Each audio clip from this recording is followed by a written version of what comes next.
उस पर भी इम्तियाज जलील साहब ने साफ तौर से खंडन किया कि मैंने जो कहा है वो आपके अपने सरकारी डॉक्यूमेंट्स की बुनियाद पर कहा है। अब ये जो शब्द है, ये शब्द इसी डॉक्यूमेंट के अंदर एक बार नहीं दो बार लिखा गया है कि ये जमीन हम क्यों दे रहे हैं, तो यहाँ पर ये डॉक्यूमेंट के अंदर वो शब्द लिखा हुआ है। वो लोग जो है तो इसकी आड़ में इम्तियाज जलील साहब को और मजलिस इत्तेहादुल मुस्लिमीन को बदनाम करना चाहते हैं, तो इसकी पूरी जवाबदारी औरंगाबाद पुलिस पर रहती है। शहर के अंदर इम्तियाज जलील साहब के ऊपर कोई आफत आती है या इस इशू को लेकर शहर के वातावरण खराब होता है तो हम समझते हैं कि इसके लिए सीधे सीधे जो है तो औरंगाबाद पुलिस जिम्मेदार है। अगर पालक मंत्री में हिम्मत है, अगर औरंगाबाद पुलिस में हिम्मत है, तो जिन लोगों ने डॉक्यूमेंट के ऊपर जो शब्द का इस्तेमाल किया था उनके ऊपर पहले कार्रवाई होनी चाहिए। लेकिन इस तरीके से अगर हरासमेंट करने की कोशिश की जाएगी तो ना इम्तियाज जलील साहब डरने वाले हैं, न इस शहर का इंसाफ पसंद शहरी। तब औरंगाबाद पुलिस की जिम्मेदारी बनती है कि इस किस्म के असामाजिक तत्व जो लोग शरारत कर रहे हैं उनके खिलाफ सख्त एक्शन ले, इसलिए कि इम्तियाज जलील साहब न सिर्फ औरंगाबाद शहर बल्कि पूरे महाराष्ट्र की एक आवाज है। मंत्री के इल्जाम लगाया है इसके, देखिए सबसे पहले तो हम बता दें कि इम्तियाज जलील साहब के जितने भी आरोप पालक मंत्री संजय सिरसाट साहब पर लगाए गए हैं वो बहुत ऑथेंटिक है और तमाम डॉक्यूमेंट्स के साथ जो है तो उसको प्रेजेंट किया गया। उसमें जो इशू उठाया गया कि जो है तो इसमें गलत शब्दों का इस्तेमाल करके एक मुख्य समाज को जो है तो बदनाम करने की कोशिश की गई है, उस पर भी इम्तियाज जलील साहब ने साफ तौर से खंडन किया कि मैंने जो कहा है वो आपके अपने सरकारी डॉक्यूमेंट्स की बुनियाद पर कहा है। लेकिन उसकी आड़ में कुछ लोग, खासतौर से मैं सीधे कहना चाहूंगा कि जो लोग जिन लोगों ने भ्रष्टाचार किया है वो लोग जो है तो इसकी आड़ में इम्तियाज जलील साहब को और मजलिस इत्तेहादुल मुस्लिमीन को बदनाम करना चाहते हैं। आज कुछ लड़के जो है तो इम्तियाज जलील साहब के घर के पास आते हैं, घोषणाबाजी करते हैं और फिर जो है तो चले जाते हैं। तो इस मामले में अगर आगे चलकर कोई एक्टिविटी होती है तो इसकी पूरी जवाबदारी औरंगाबाद पुलिस पर रहती है। क्या कुछ ही घंटों के लिए परसों जब मुद्दा उठा था तो 1 घंटा और 2 घंटे के लिए जो है तो पुलिस को इम्तियाज जलील साहब के घर पे बिठाया गया, बाद में फिर हटा दिया गया। अगर शहर के अंदर इम्तियाज जलील साहब के ऊपर कोई आफत आती है या इस इशू को लेकर शहर के वातावरण खराब होता है तो हम समझते हैं कि इसके लिए सीधे सीधे जो है तो औरंगाबाद पुलिस जिम्मेदार है। उसकी पहले वजह तो है कि जिस तरीके से एफआईआर को दर्ज किया गया वो सरासर गलत है। वो किसी के प्रेशर में जो है तो आकर एफआईआर दर्ज की गई है। अगर इनमें इतनी हिम्मत है, अगर पालक मंत्री में हिम्मत है, अगर औरंगाबाद पुलिस में हिम्मत है, तो जिन लोगों ने डॉक्यूमेंट के ऊपर जो शब्द का इस्तेमाल किया था उनके ऊपर पहले कार्रवाई होनी चाहिए।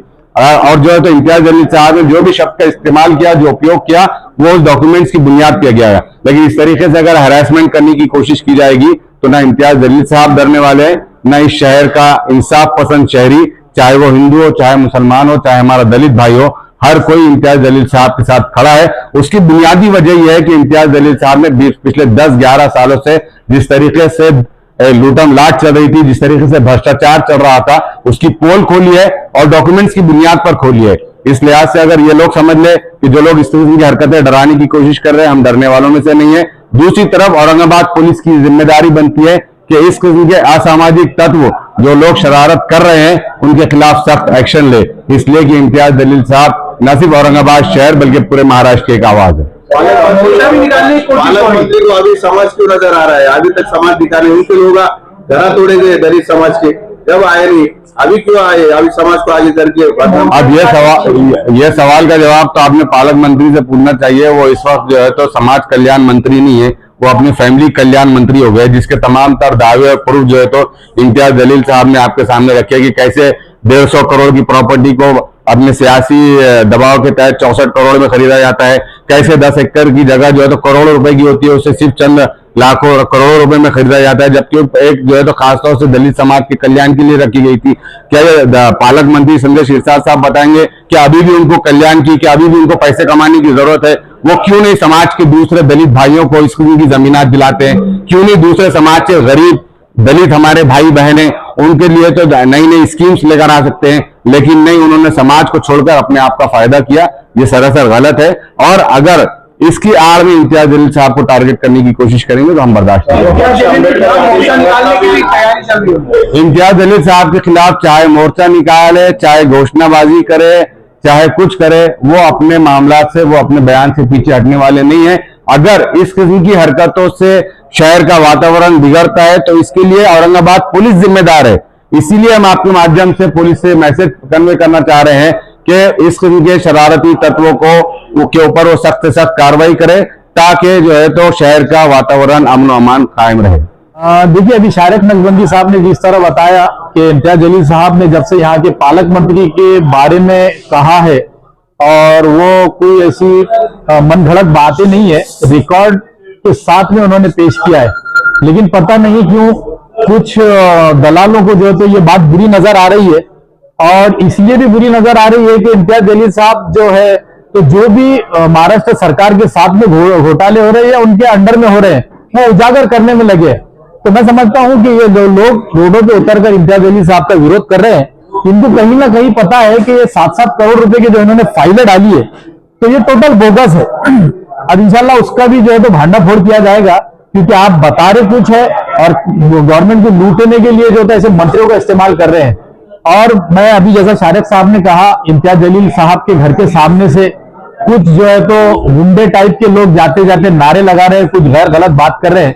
तो पुलिस डिपार्टमेंट से आपके माध्यम से ये रिक्वेस्ट करूंगा सबसे पहले कि आप उनको रोके, क्योंकि आपने कुछ देर के लिए इम्तियाज जलील साहब के घर पे जो है तो पुलिस का पहरा दिया था, लेकिन पता नहीं किसका फोन आया, किसके दबाव के अंदर आपने वहां से पूरी पुलिस खाली करवा दी। और हम यहीं पे शहर में देख रहे हैं जो लोग जो है तो इलीगल कारोबार करते हैं, जो जिनकी कोई हैसियत नहीं है, औकात नहीं है, आज पुलिस जो है तो उनको सिक्योरिटी दे रही है। क्या वजह है? एक माजी आमदार, माजी खासदार, और जिन्होंने इतने बड़े बड़े मुद्दे जो गवर्नमेंट को सामने लेकर आए हैं, गवर्नमेंट ने उस पर एक्शन लेने के बदले जो है तो उनकी जो सिक्योरिटी हटा दी। उसके बाद में वहां से कुछ मवाली, कुछ गुंडे लोग जो है तो वहां से जा रहे आ रहे हैं, कुछ घोषणाबाजी कर रहे हैं। घोषणाबाजी करना हमको भी आता है, रोकना हमको भी आता है, लेकिन हम ये समझ रहे हैं अभी तक कि ये जिम्मेदारी पुलिस की है और पुलिस निभाएगी। अगर पुलिस नहीं निभाती है तो फिर 4 लोग हम भी खड़े होते हैं इम्तियाज जलील साहब के घर में, उनके घर के सामने, फिर आओ कौन आता है तो देख लेंगे इंशाअल्लाह ताला। तो हम आपसे, आपके माध्यम से पुलिस से ये रिक्वेस्ट कर रहे हैं कि ऐसे गुंडे मवालियों को रोको। ताकत सबके पास होती है। अगर आप समझ रहे होंगे कि आप 4 चोटे जमा होकर जो है तो इम्तियाज जलील साहब के बारे में अनाप शनाप बकेंगे, तो इससे ज्यादा बर्दाश्त नहीं किया जाएगा साहब। और जो गुंडे मवालियों को, निकम्मे लोगों को जो आपने पुलिस ने यहाँ पर सिक्योरिटी देके रखी है, तो हम डिमांड करते हैं पुलिस डिपार्टमेंट से कि इम्तियाज जलील साहब को भी जो है तो यहाँ पे भरपूर सिक्योरिटी दी जाए, क्योंकि आप देख रहे हैं दिन ब दिन कोई ना कोई मवाली, कोई गुंडा उठकर आके जो है तो ये हरकतें कर रहा है। तो अगर हम लोग अगर खड़े हो जाएंगे वहां पे तो बात गलत हो सकती है। इसीलिए आप जो है तो पुलिस प्रोटेक्शन दीजिए, ताकि वो लोग ऐसे मवालियों के ऊपर जो तो कंट्रोल कर सके। और जो लोग शहर के विकास में तो यकीनन हुआ है। इसके बाद में हम ये भी लेने वाले कि 307 करोड़ के जो रोडें बनी है, महानगर पालिका का कोई इसके ऊपर सुपरविजन नहीं था। आज देखिए कि जगह जगह धूल उड़ रही है, कहीं क्रैक्स है, कहीं पे तो पूरे रोड जो तो उखड़ के ऐसा लग रहा है कि 50-50 साल हो गए रोड बन के।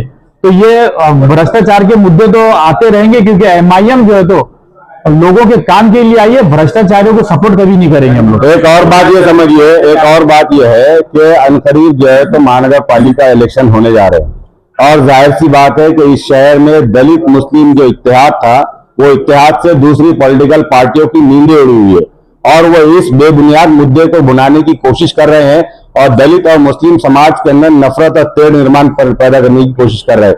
लेकिन हमारे आज भी कई सारे नौजवान, बड़ी तादाद में हमारे दलित समाज के नेता, दलित समाज के नौजवान और दलित समाज की महिलाएं हमारे टच में है, और ये इत्तेहाद को हम टूटने नहीं देने वाले। ये उन पॉलिटिकल पार्टियों के लिए मैसेज है कि अगर वो इसके आड़ में इस मजबूत इत्तेहाद को तोड़ने की कोशिश कर रहे हैं, तो उनको उनकी जगह दिखा दी जाएंगी इंशाल्लाह। तो वो इस ख्याल से बाहर निकले कि दलित और मुस्लिम इत्तेहाद इस शहर में कभी टूटने का। पद्मिनी कोल्हापुरे की तरफ से औरंगाबाद अपडेट्स को मेरी हार्दिक शुभकामनाएं।